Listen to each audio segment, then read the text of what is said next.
invito que abran sus Biblias en Romanos capítulo 9. El título de la enseñanza de esta mañana es Barro en las manos del alfarero.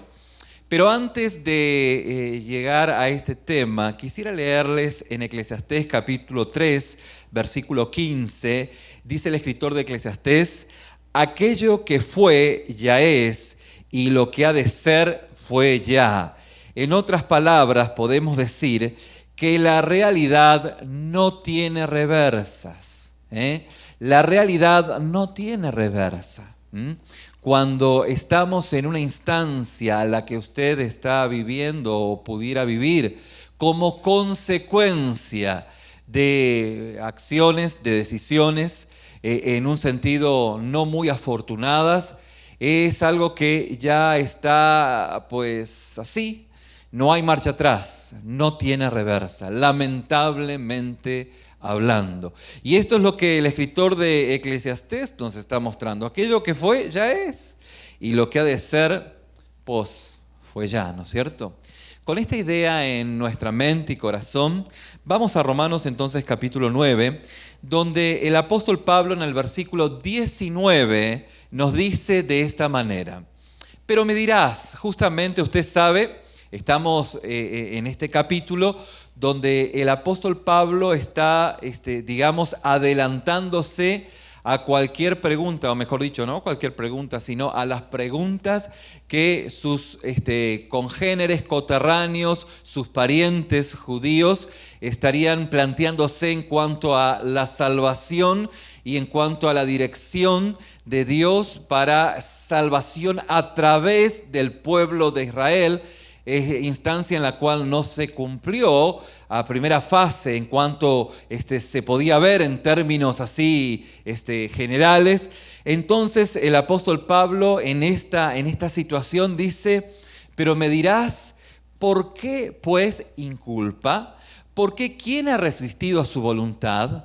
Mas ante, oh hombre, ¿quién eres tú para que alterques con Dios? ¿Dirá el vaso de barro al que lo formó: ¿por qué me has hecho así? ¿O no tiene potestad el alfarero sobre el barro para hacer de la misma masa un vaso para honra y otro para deshonra? El endurecimiento de la nación judía justamente es el propósito y es la dirección a la que el apóstol Pablo está refiriéndose. Pero cada vez que hablamos del pueblo judío y todas las situaciones, las subidas y bajadas, también hay una referencia a nuestra vida en lo particular. Alguien hace mucho tiempo atrás me dijo: pastor, estos judíos y cómo fueron y lo que hicieron, qué aberrante, ¿no? Una manera muy escandalizadora, estaba escandalizado por todo lo que veía en el pueblo de Israel desde el Génesis, desde todo el Antiguo Testamento. Entonces yo lo llevaba a pensar y lo llevaba a la palabra y le mostraba que el pueblo de Israel en realidad es la historia de nuestra vida. Es nuestra vida en cierta medida, y que si bien se ve reflejado en un pueblo, no quita que nosotros no somos mejores en cuanto a las subidas y bajadas que hemos tenido en nuestra vida. Pero la preocupación principal del apóstol Pablo, como vemos desde el comienzo, desde el capítulo 9 que lo hemos visto hace 2 domingos atrás, era justamente el endurecimiento de esta nación como nación. Por lo tanto, se concluye que la acusación a la cual el apóstol Pablo estaba mostrando en este escenario, recordará usted que el apóstol Pablo se adelantaba a las preguntas y les daba la respuesta, es que justamente un judío de esta raza y nación está tratando de justificarse a sí mismo, acusando a Dios de injusticia, más o menos. O sea, mi endurecimiento es a consecuencia pues de tus acciones, palabras más, palabras menos. En otras palabras, justificando lo injustificable. Y cuando comentamos esto, es como aquel que se le cae algo y dice: ¡uy! Se cayó. Yo no fui, se cayó. cualquier similitud con nuestra realidad es mucha coincidencia, ¿no? Y esto es justamente el planteo. Uy, se cayó, yo no fui, yo no fui. Y esto es justamente lo que es el planteo. De hecho, este judío a la cual el apóstol Pablo está mencionando en esta instancia no está arrepentido de su culpa y justamente al no estar arrepentido culpa a Dios por su propio rechazo y condena, como si el endurecimiento de Dios fue la causa de su pecado y del juicio emitido, tanto así como veíamos el domingo pasado con Faraón. Faraón pudiera haber dicho, bueno, en realidad yo soy así y así me formaste y en realidad es todo responsabilidad tuya, Dios, de que yo haya obrado de esta manera. Cuando nos damos cuenta que en realidad Dios le dio no una, sino 10 oportunidades a Faraón. A lo que conveníamos en la clase discipular esta mañana, que esas oportunidades a veces vienen en frascos de dificultades, en instancias de complicaciones, en situaciones en las cuales somos expuestos a una realidad donde encontramos nuestra fragilidad tan latente que decimos, pues, bueno, en realidad necesitamos reconocer a Dios. Tanto así como le contaba esta mañana de una persona que nada le faltaba allí en el sur de nuestro bendito continente y nada le faltaba, tenía todo lo que podía aspirar cualquier mortal en lo económico y en un momento pues de su descanso, su relax, por así decirlo, le pide a su hijo que vaya a comprarle una botella de vino. Obviamente no era cristiano. Y este jovencito agarra su moto y cuando se mete por el freeway, que es una autopista, ¿sí? Allí pasa un camión de 24 o 18 ruedas y lo pasa por encima y lo mata. Y esta situación tan compleja, al momento del funeral de este niño, este joven ya, fue el punto donde este hombre reconoció que nada de lo que tenía, nada de lo que tuviera, nada de lo que tuviese le iba a devolver la vida de su hijo y a consecuencia de su pecado, a consecuencia de su relax, sus indulgencias, por así decirlo, su hijo hoy estaba en esa caja. Pues lamentablemente nadie está diciendo que esto es algo fortuito, que es algo agraciado, pero a veces la vida misma nos muestra con situaciones complejas y complicadas nuestra fragilidad, nuestra debilidad, y es en ese punto donde Dios pues nos muestra cuánto Él puede hacer a nuestro favor. Recuerdo la historia también de un hombre que había perdido su hijito que había nacido con dificultades y al momento en que estaba pues velando a su hijo en la sala funeraria, se acerca un pastor y le dice, ¿tú quieres quieres volver a ver a tu hijo cuando en algún momento?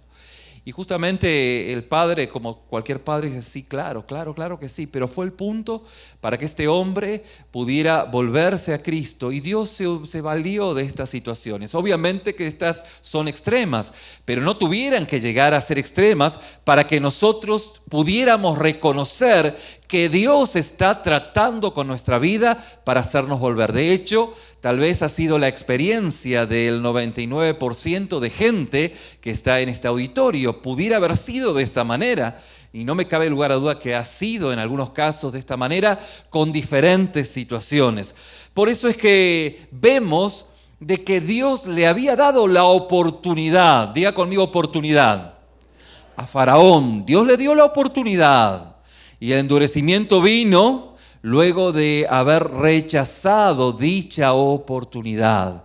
Había rechazado dicha oportunidad. Y fíjense qué notable, porque esto es justamente el trato de Dios en su misericordia para nosotros quienes somos sus hijos, o ahora sus hijos, pero en su momento cuando no éramos hijos, éramos solamente creación.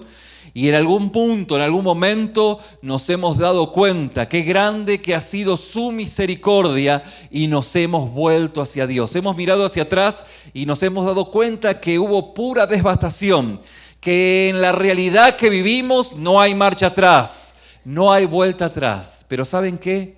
Omití decir la última frase del versículo de Eclesiastés, donde dice, Dios restaura lo que pasó.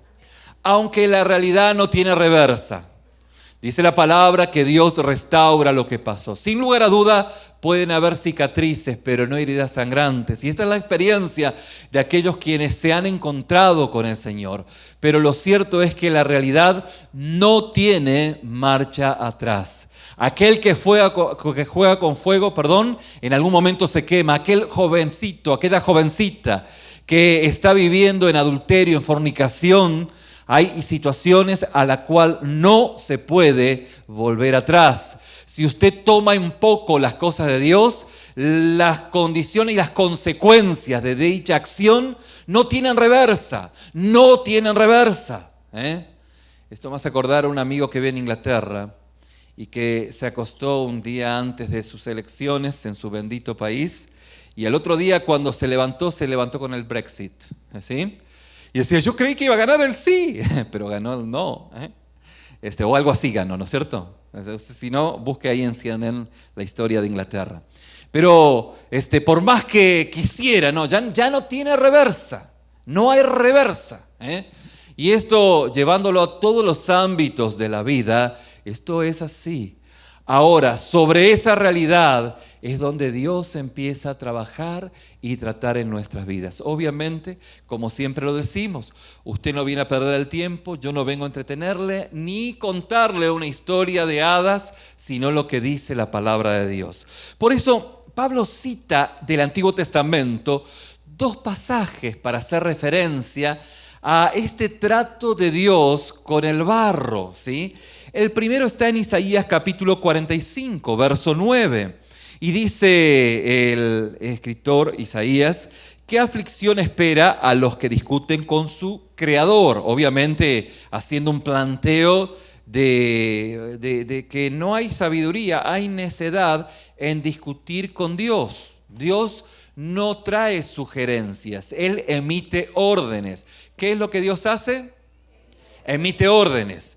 Y cuando Él emite una orden, aquellos quienes tenemos esa lucidez espiritual, somos obedientes a su palabra, y aquellos quienes no son lúcidos a su palabra, pues se van al infierno. ¿Bien? Esto es así. ¿Qué aflicción esperan los que discuten con su Creador? ¿Acaso discute la olla del barro con su hacedor? Y esto cae en un sentido de atentar a la sabiduría de la persona, ¿no? Es como creerlo un ignorante, pero no deja nada por sentado, ¿bien? ¿Acaso discute la olla de barro con su Creador? ¿Reprocha el barro al que le da forma diciéndole, detente, lo que estás haciendo mal? ¿Esto puede ocurrir? No es cierto que no, ¿no?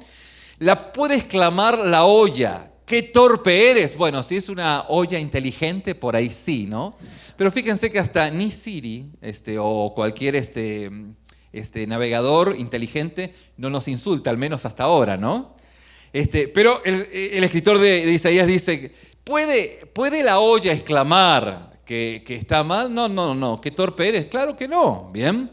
Obviamente que este pasaje en el contexto, específicamente fue una advertencia al rey persa Ciro. Vamos a poner en contexto este pasaje, quien levantó y utilizó, de su sabiduría para liberar al pueblo de Israel, ¿bien? Del cautiverio de Babilonia. Por eso es que Ciro, dentro de este contexto, tenía una gran responsabilidad en cuanto a el cuidado físico, a la preservación física del pueblo de Israel. Pero obviamente está refiriéndose a una orden emitida por Dios. Sin lugar a dudas, Ciro podía hacer un gran trabajo en la salvación del pueblo en lo físico, y en este contexto está escribiendo el escritor Isaías propiamente dicho.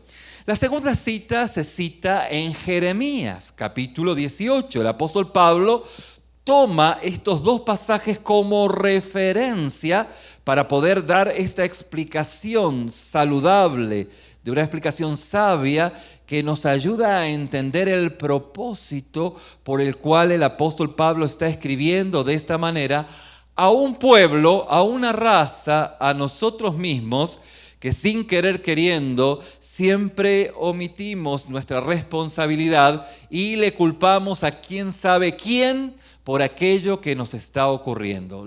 Claro que en algún momento o en alguna oportunidad fuimos víctima o fuimos victimarios de alguien, pero casi siempre no lo reconocemos. Siempre reconocemos o nos ponemos en el papel de víctima. Y esto es algo extremadamente peligroso que estaba ocurriendo en el pueblo de Israel y, como dije, cualquier similitud con nuestra realidad es mucha coincidencia. Jeremías capítulo 18, versículo 1 al 4 dice: palabra de Jehová que vino a Jeremías diciéndote, levántate. Jeremías estaba en su hogar y el Señor le dice, levántate y vete a casa del alfarero. ¿A casa de quién? Era una persona que tenía el oficio de alfarero. Levántate y vete a la casa del alfarero. Y allí, te haré oír mis palabras. Y descendí, dice Jeremías, ¿a dónde? Pues a casa del alfarero. Si Dios dice que vamos para allá, no le discuto. Yo no entiendo para qué voy para allá, pero si Dios me dice en su palabra que tengo que hacer esto, pues en el camino voy a ir entendiéndolo. Fíjese que el tema no es, a ver, ¿y para qué voy a ir? No, esto no es el para qué. Esto es la obediencia de un siervo que está obedeciendo lo que su amo le está diciendo. Y descendí, dice Jeremías, a casa del alfarero. Y aquí que él trabajaba sobre la rueda, y la vasija de barro que él hacía se echó a perder en su mano, y volvió y la hizo otra vasija, según le pareció mejor hacerla. Recuerde que esto es en el contexto de lo que el apóstol Pablo está escribiendo en el capítulo 9 de Romanos a sus parientes, pero la aplicación tiene un contenido muy espiritual sobre nuestras vidas. Fíjese que en esta parábola, el alfarero, si bien era una persona, pero el alfarero representa al Señor. Bien, esto no nos cabe lugar a duda. El barro representa a los hijos de Israel durante los días de Jeremías. Esto tampoco nos cabe duda porque Dios quería hablar específicamente a Jeremías sobre lo que estaba pasando con el pueblo de Israel. Y haciendo un paréntesis aquí, estamos entendiendo la enseñanza de la palabra no a través de conceptos filosóficos, sino a través de lo que la misma palabra nos va hablando.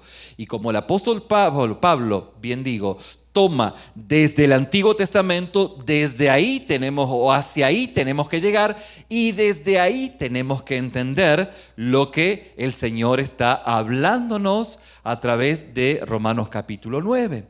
Fíjense que en primer lugar debe tenerse presente que el barro, ¿qué pasó con el barro? El barro, dice el profeta, que se echó a perder en manos del alfarero. Esto lo dice la palabra, ¿lo ve? El barro se echó a perder en manos del alfarero. O sea que la intención del alfarero no es que la arcilla se estropeara para que después de estropearse formase otra vajilla. Es evidente que el alfarero no había predestinado lo que ocurriría porque su intención no era desde un principio modelar otra vajilla. Esto es como un escultor que esculpe la piedra y no va a esculpir una imagen o una obra de arte para que esa obra de arte en sus contornos más finos se rompa. No, entiéndame que si un alfarero está haciendo vasijas, su propósito es que cada vasija salga conforme y salga contorneada como él quiere darle pues el diseño propio. Y esto es lo que estamos encontrando aquí. El alfarero no dispuso, sin embargo Dios en su sabia y en su sabiduría y en su enseñanza hacia Jeremías le iba a mostrar ese incidente para poder hacerle entender lo que Dios tenía establecido. Por lo pronto vemos que el alfarero es aquel que está construyendo la vajilla y ¿qué creen? ¿Qué creen que ocurrió? Pues se le desbarató, se le rompió, se le echó a perder.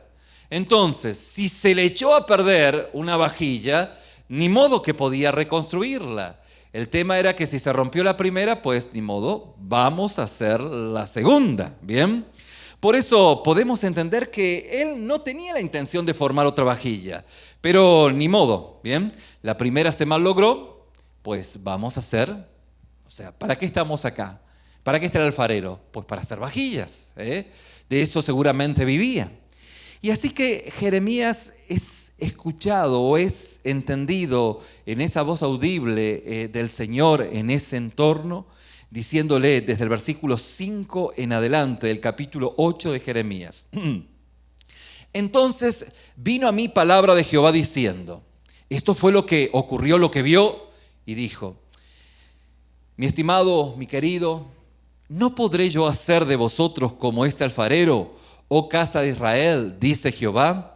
He aquí que como el barro en las manos del alfarero, así sois vosotros en mi mano, oh casa de Israel. En un instante hablaré en un instante hablaré contra pueblos y contra reinos para arrancar, derribar y destruir. Bien, o sea que si la vasija se rompe porque se malogra la arcilla es una arcilla que es mala, entonces justamente, pues ni modo, no se puede hacer otra. Y si nosotros esto lo conectamos en el contexto de lo ocurrido con Faraón, a como el apóstol Pablo nos menciona versículos anteriores, pues en la presciencia de Dios, Dios sabía que este ingrato Faraón lo iba a negar, pues esa testarudez, esa rebeldía de su corazón ya estaba aún antes de que Moisés emitiera cualquier veredicto de parte de Dios o cualquier demanda de parte de Dios. Pero ¿qué ocurrió? Dios le dio no una oportunidad, le dio 10 oportunidades a este faraón para que este faraón tomase una decisión distinta, tal como nos dice en 1 Samuel hablando de los filisteos.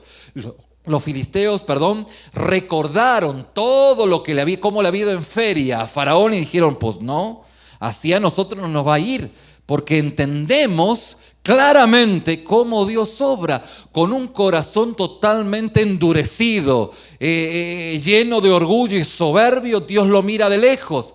Entonces, pues vamos a tomar otra actitud y Dios tuvo misericordia en esa instancia de los filisteos, recordando de lo que ocurrió con el faraón. Pero lo cierto es que Dios no le dio una oportunidad, le dio 10 oportunidades. Algo así como la oportunidad que tal vez Dios le está dando a usted en esta mismísima mañana. ¿Bien? Porque usted reconoce luego que usted no es un hijo de Dios, es un simpatizante, pero no es un hijo de Dios. ¿Por qué? Porque usted no vive bajo el señorío de Cristo. ¿Bien? Aún usted maneja el lenguaje religioso, pero usted sabe que en su fuero más íntimo el que maneja su vida es usted, y usted se llena y se alimenta de la mismísima basura de este mundo, que no le cae para nada mal. Dice, calavera no chilla. ¿Quién no le da pan ¿A quién no le da pan y que llore? Bien, y algo así. Y sus dichos, como dice su Biblia, el que no tranza, ¿me entiende? Y usted tiene esos refranes en su interior que son parte de su vida. Y aquí suena su chicharrón, aunque por fuera se ve que está bien sentado, por dentro está bien parado. ¿Por qué? Porque rostros vemos, pero corazones no lo sabemos, ¿no? ¿Sí? Y aunque eso no es bíblico, hay sabiduría en ese sentido. Y esto es justamente el punto en donde podemos encontrar a la misericordia que Dios ha tenido para con Faraón. 10 oportunidades le ha dado, y ya en última instancia, cuando ya renegó y que renegó, dice la palabra, que ya su corazón Dios lo endureció. Fue endurecido totalmente. Tanto así, fíjese qué notable, ya que estamos en tema, nos vamos a salir un poquito, pero luego vamos a volver, no se me preocupe, ¿bien? Fíjese que la palabra habla acerca de todas las promesas que tenemos en Cristo, pero también la Biblia habla de todas las advertencias que tenemos en Cristo. ¿Me explico? Entonces, podemos encontrar que aquel que nunca se ha encontrado con Cristo y que vez tras vez Dios tiene misericordia y que se resiste, pues se endurece y se va al infierno, ¿bien? Aunque venga a una iglesia, ¿eh?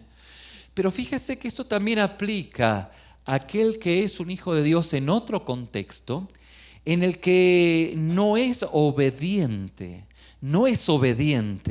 a la palabra de Dios. Y esa desobediencia a la palabra, lo decíamos en la reunión de matrimonios y lo decíamos en la clase discipular, en el planteo que tal vez alguna persona pudiera llegar a decir, bueno, si Dios es un Dios de misericordia, ¿qué problema hay en que cometa algún tipo de adulterio o infidelidad a la que Dios no me perdone? Entonces, si Dios me perdona, ¿por qué no puedo hacer esto? Bueno, quien hace ese planteo, obviamente que hay que dudar de que es cristiano. ¿Me explico? Pero vamos a poner en el caso de que fuese un cristinito, ¿sí? Ya ni puedo decir cristiano, vamos a un cristinito, ¿sí?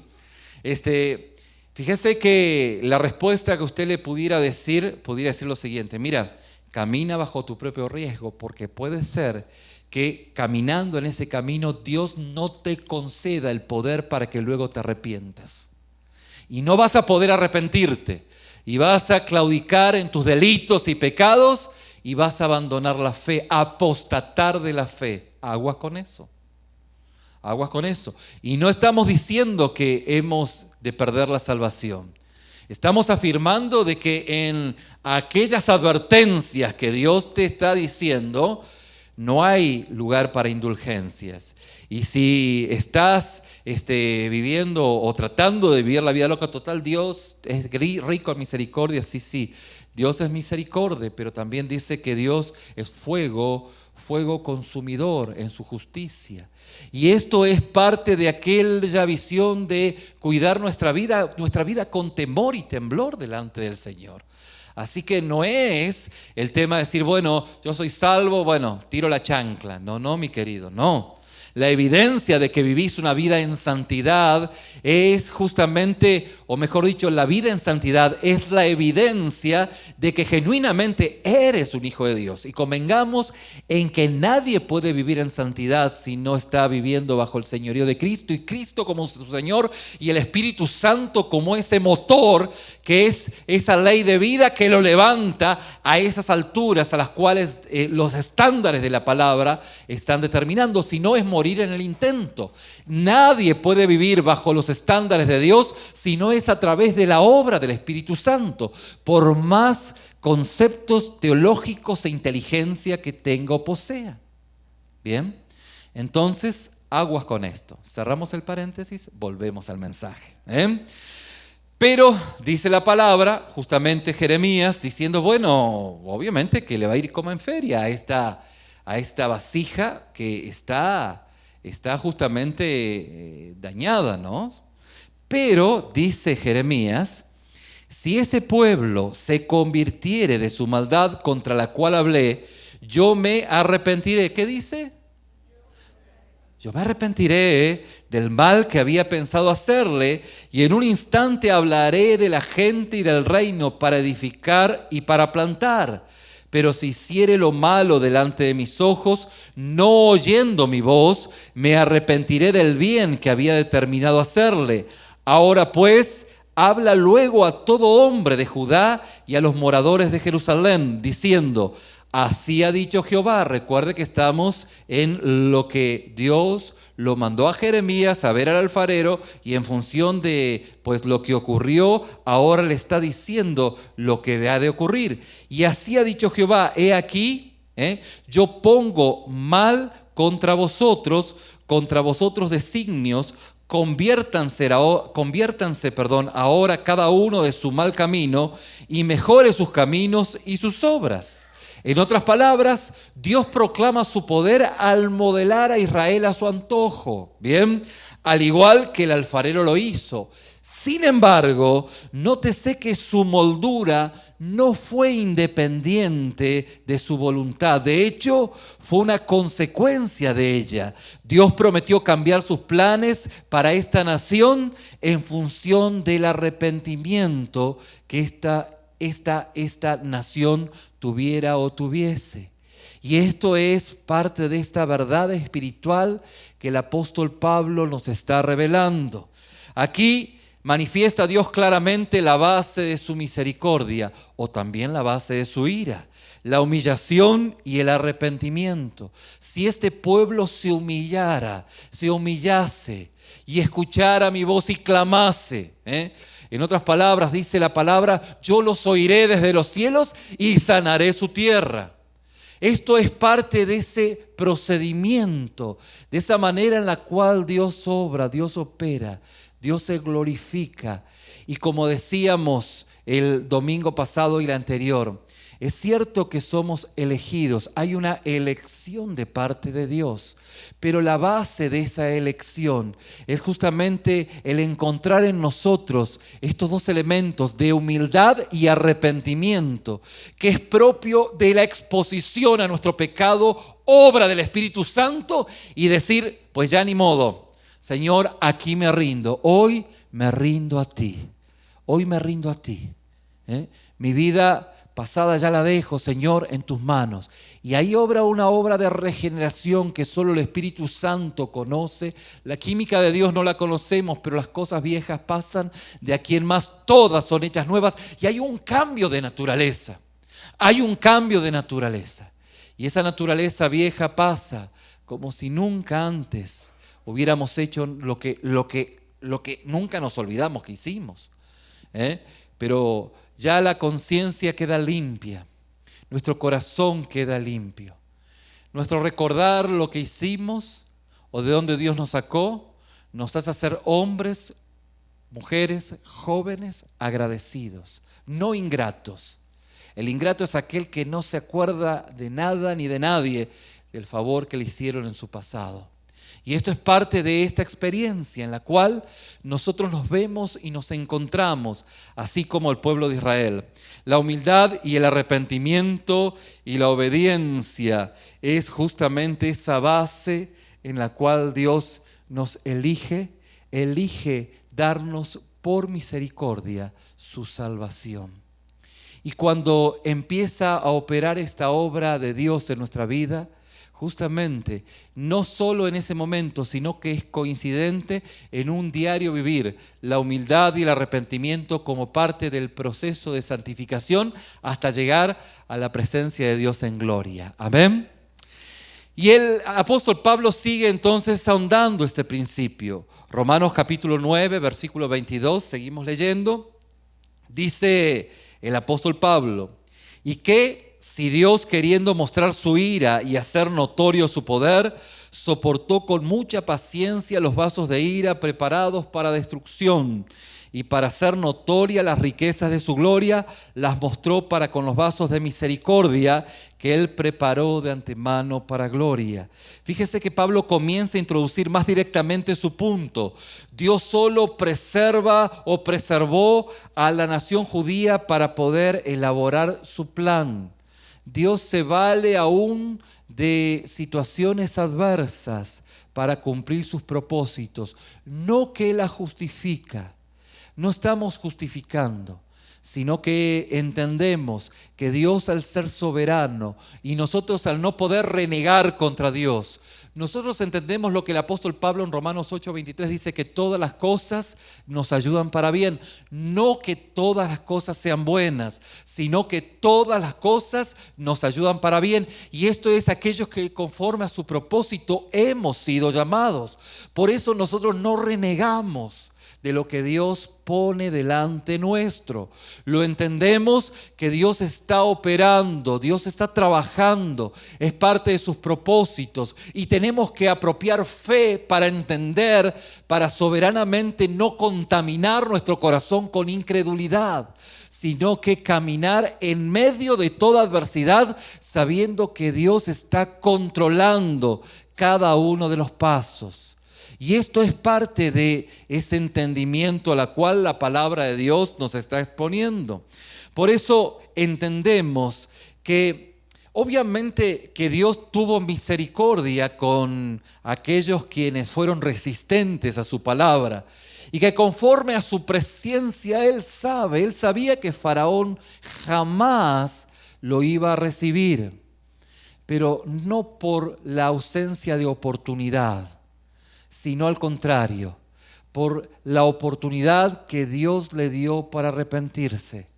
Pues justamente estos vasos, a los cuales no le entraron balas, ¿sí?, a los cuales han encontrado en el Evangelio un elemento seductor para avergonzar a aquellos quienes son hijos de Dios, pues esta gente, justamente el apóstol Pablo dice, a los cuales son vasos preparados para destrucción, pero no porque Dios quiso que estos mismos se vayan al infierno, sino que en esa elección, ¿sí?, que en su libre albedrío que ellos han tenido, obtuvieron, decidieron, optaron por ese camino.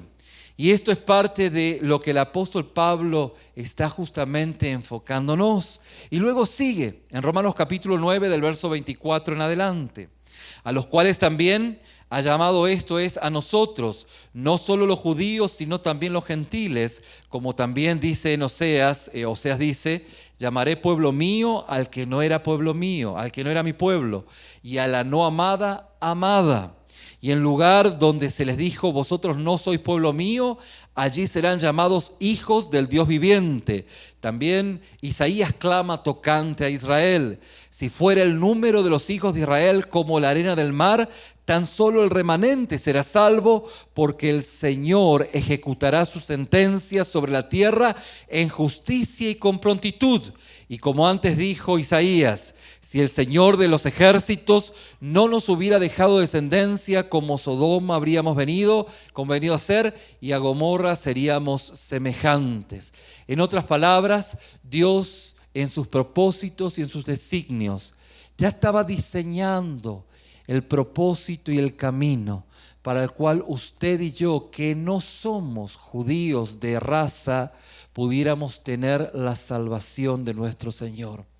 Dios había diseñado, Dios había ideado este propósito eterno para que usted y yo tuviésemos cabida en Él, no por ser parte de una nación elegida, sino por ser parte de aquellos que a través de la fe nos acercamos al Señor. Y la fe es la acción por la cual usted se acerca a ese regalo, esa gracia. Por gracia somos salvos por medio de la fe. Y esto no es de vosotros, sino que es un don de Dios. Es esa gracia que Dios opera en nuestra vida y que hace que nosotros podamos acercarnos a Él. De esta forma podemos encontrar cómo la palabra nos va acercando hacia la misericordia de Dios. Misericordia que tiene para usted y para mí. En resumidas cuentas, Pablo nos muestra que usted y yo como gentiles seremos salvos. Somos salvos, claro que sí, porque buscamos a Dios por la fe y no por la ley. Esto es lo que el apóstol nos está mencionando y está observando sobre la base de Romanos 9. Fíjese que esto lo hicimos mención en varias oportunidades. No es que nosotros decimos, bueno, antes éramos malos en las obras malas de la carne y ahora andamos en las obras de la ley, en las obras buenas. No. No es que ahora somos buena onda y antes andamos en un antro. ¿Bien?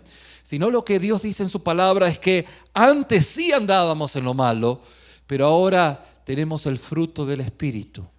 Que ese fruto del Espíritu, como consecuencia del fruto del Espíritu, podemos hacer esas obras que Dios preparó de antemano para que anduviésemos en ellas. No es una obra personal, no es mía. Es la obra del Espíritu Santo gobernando mi vida bajo su señorío. Y de esta manera empieza a desarrollarse la paz, el gozo, el amor y todos estos 9 elementos de Gálatas capítulo 5, versículo 22. Y cuando referimos a Gálatas 5, 22 y estos 9 elementos, virtudes del fruto del Espíritu, son los 9. No es 2 de 9. Yo tengo amor, gozo, paz, paciencia, benignidad, bondad Y hasta ahí paré. Fe, mansedumbre y templanza todavía no. No, eso no. Eso es una obra de la carne. Eso no es así. O usted tiene los 9 o no es cristiano. ¿Cómo la ve? No, yo solo tengo amor, pero el gozo, la paz, paciencia, benignidad, bondad, fe, no, todavía no los tengo. Algún día los tendré. No, eso es una conducta de la carne. Es una obra moral. Ahora, puede que usted tenga todos estos 9 elementos, pero no los tenga desarrollados a un 100%. O usted dice, bueno, yo tengo al 10, al 15, espero que ninguno tenga el 1, ¿no? Aunque si alguien tiene al 1, bueno es saber, pero es ahí donde usted entiende que la voluntad de Dios es vuestra santificación. Entonces ponga empeño por el Espíritu a desarrollar cada uno de esos frutos, virtudes del fruto, que es 1 en 9 virtudes. Si usted dice, me falta 1, entonces le faltan todos. Y esto es justamente lo que hemos entendido, que a través de la fe nos hemos acercado hacia Dios. Sin embargo, aunque Dios ha usado a esta nación judía para poder traer al Mesías, vemos que no es salvo aquel que es por herencia, no hay una transmisión hereditaria de la fe. No por nacer en un hangar usted es un avión, o nacer en un garaje es un carro, es atentar contra su inteligencia seguir explicando esto, ¿no? Pero esto es lo que la Biblia de Dios, la palabra de Dios nos dice. No tenemos una herencia, es algo que nosotros nos apropiamos por la fe. Por eso la Biblia nos muestra que Dios nos salva estrictamente a través de la obra de Cristo y no a través de una herencia o una nación. Tener que confiar en Dios por medio de su Mesías es justamente lo que el pueblo de Israel no entendió. Y este es el planteo a la cual el apóstol Pablo está planteándole a sus parientes. No es hijo de Dios, no es un israelita de la Israel espiritual, aquel que lo es por herencia. ¿Hay virtudes en ser judío? Pues nadie las duda.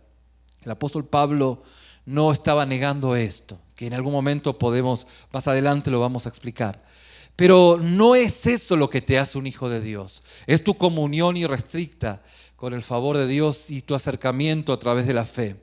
Este capítulo fue diseñado por Dios para reivindicar el derecho de Dios para elegir quién se salvaría. Dios, en una elección soberana, bajo la base de esta elección, Él elige soberanamente. Sin embargo, podemos ver que estas naciones y individuos llegan a ser elegidos a través de la obediencia o rechazados por su desobediencia obstinada. Y esto es lo que la palabra de Dios nos está mostrando. En tercera instancia, vemos cómo la palabra nos enseña claramente en esa soberana voluntad de Dios, su misericordia para cada uno de nosotros. Y esto es lo que en esta mañana quiero que podamos entender, atender y profundizar. A partir de lo que el Espíritu Santo está hablando a nuestros corazones. En que Dios es grande en misericordia. Y en su misericordia, Él, aquellos quienes todavía no lo han reconocido como su único y suficiente Salvador, tal vez Dios le está dando la última oportunidad. Porque en la realidad no hay reversa. No hay reversa, no hay pensamiento mágico. Lo que ya fue, ya es. Lo que ha de ser fue ya. No hay. Solo Dios puede, pero solo Dios puede restaurarla. Cuando la vasija se rompe, se rompe. Y si Dios ha tenido todavía misericordia en que usted no se ha roto, no rompido, no se ha roto, es por misericordia de Dios. Si en esta mañana usted no se ha encontrado con Cristo, tal vez sea su única oportunidad. Tal vez exista otra, yo no sé. Pero ¿para qué tentar al futuro? Ahora, si usted es un hijo de Dios y usted sigue viviendo en el pecado, usted sigue reincidiendo en el pecado, Dios no está obligado a darle arrepentimiento a aquellos que reinciden en el pecado. Y se puede llegar a encontrar en un punto donde aunque quiera arrepentirse con lágrimas, ya no lo va a poder hacer. porque ya se ha roto. Lo que se rompe, se rompe. La realidad no tiene reversa. Y si usted todavía no se ha roto su vida por misericordia, no tiente al soberano, al Señor. Aquel que lo ha de dejar en su testaruda gana, en su gadarena gana, como acuñó nuestro hermano Chuy Olivares, para que cuando se rompa, se rompa. Por eso es que es tan importante que cuando estamos todavía en una instancia de misericordia, podamos rectificar nuestros pasos, podamos cambiar nuestras actitudes. Porque, mi querido, ante la realidad no hay reversa, no hay marcha atrás. Al momento en el cual usted decidió equivocadamente, llámese cometer un acto de infidelidad, llámese cometer un acto de pecado, en cualquier situación, aún llámese decir, bueno, a partir de hoy no vengo más a esta congregación. No hay reversa. No hay reversa. Usted dice, sí, hay reversa para volver, Sí, pero ¿cuántas cosas se han roto en el camino? Por eso, escuche con la sabiduría que viene de la palabra de Dios, para rectificar aquellos pasos que tienen que ser rectificados, corregir aquellas áreas que por la misericordia de Dios hoy le está mostrando. El Espíritu Santo insistentemente le está diciendo, mira, ya. Ya hasta el pastor te lo dice. Y fíjate qué notable, porque hay oportunidades en las cuales hay gente que pudiese decir, me ha ofendido, pastor. Y honestamente no hay intención en mi corazón más de mostrarle la realidad espiritual y que Dios haga en consecuencia con lo que Él quiere hacer en su vida. Y esto responde a un corazón contrito y humillado. Si ha entendido esta palabra, si el Espíritu Santo ha obrado, ha hablado a su corazón, yo le invito a inclinar su rostro, vamos a orar.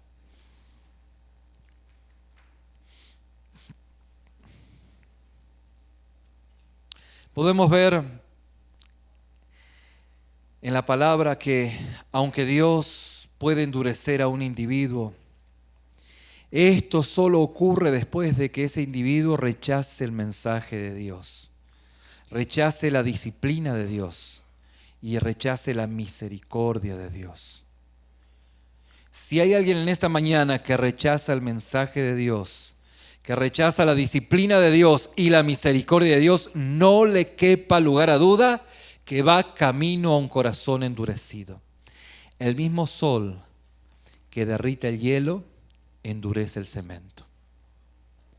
Puede que en esta mañana usted sea como ese hielo que es totalmente disuelto por el calor del sol. Y quisiera que no sea de aquel que por la luz de la palabra, el sol de justicia, usted se endurezca a consecuencia de rechazar el mensaje de Dios, rechazar la disciplina de Dios y rechazar la misericordia de Dios. Padre, en esta mañana, sigue hablando a tus hijos en lo largo de este día, al continuar esta semana, y que tú puedas seguir glorificándote en cada uno de ellos, para honra y gloria de tu nombre. En el nombre de Jesús. Amén.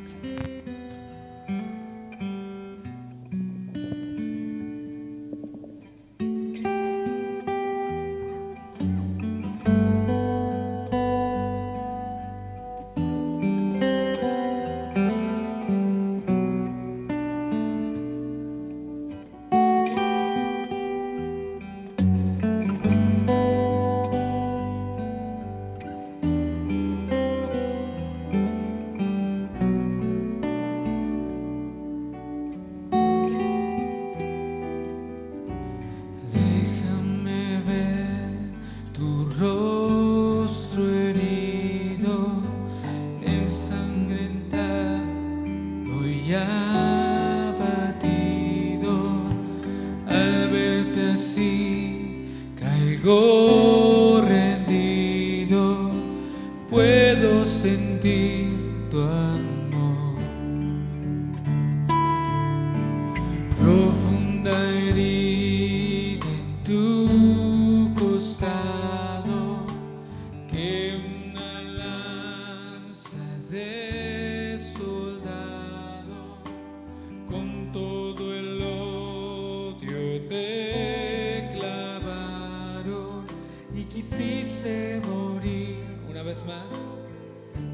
Déjame ver.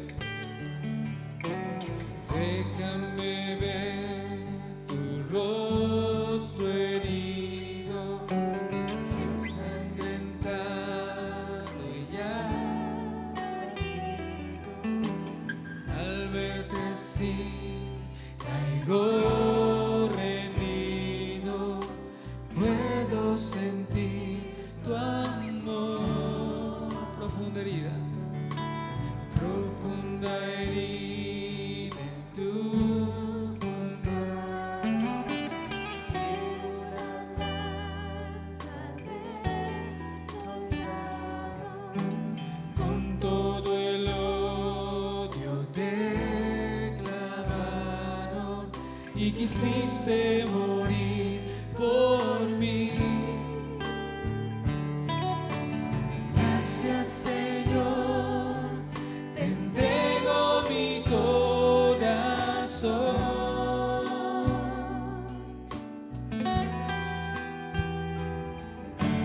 Al verte así, me quiero rendir a ti.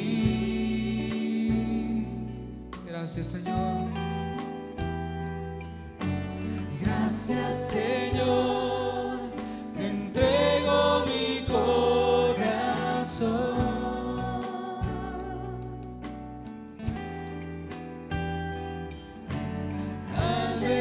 Sí, me quiero rendir a ti. Si todo lo diste por mí, si todo lo diste por mí, yo quiero vivir para ti. Si todo lo diste, si todo lo diste por mí, yo quiero vivir para ti.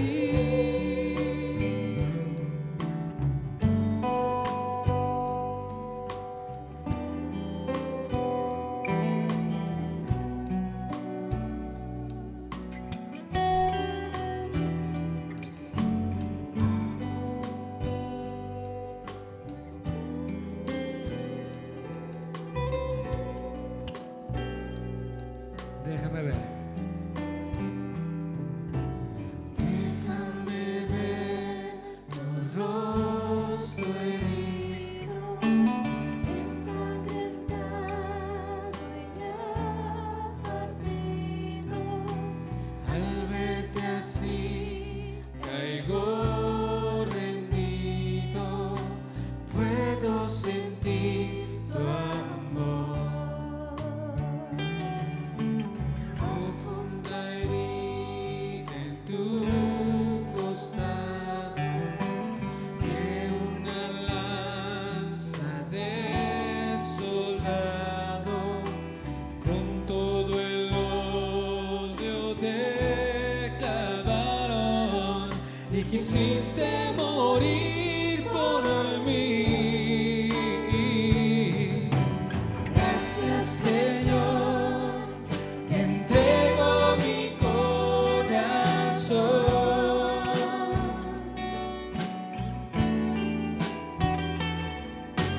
Al verte así, te quiero rendir a ti. Gracias, Señor. Gracias, Señor. Te entrego mi corazón.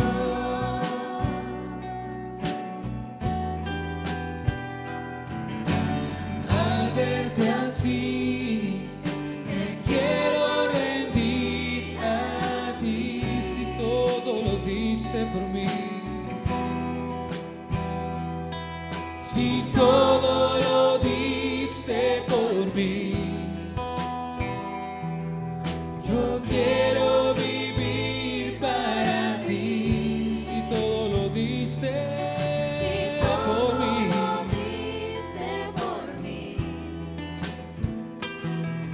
yo quiero vivir para ti. Dile gracias, Señor. Gracias, Señor. Te entrego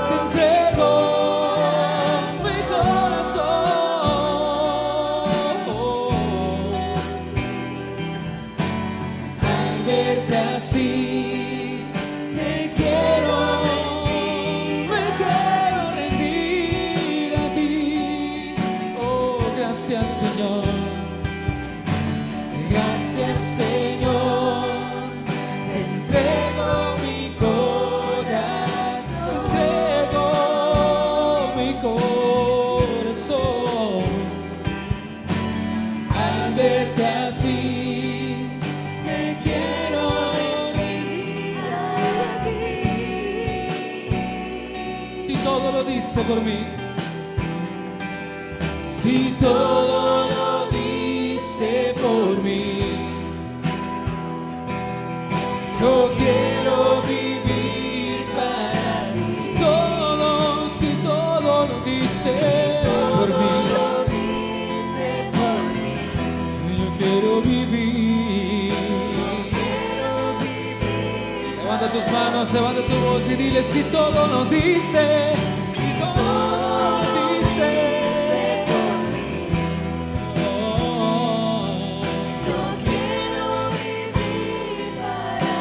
Damos de un fuerte aplauso y digamos de: si todo lo diste por mí,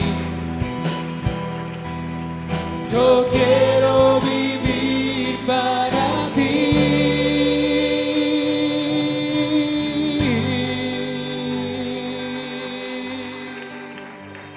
Queremos vivir para ti, Señor, agradándote en todos. Gracias, Señor.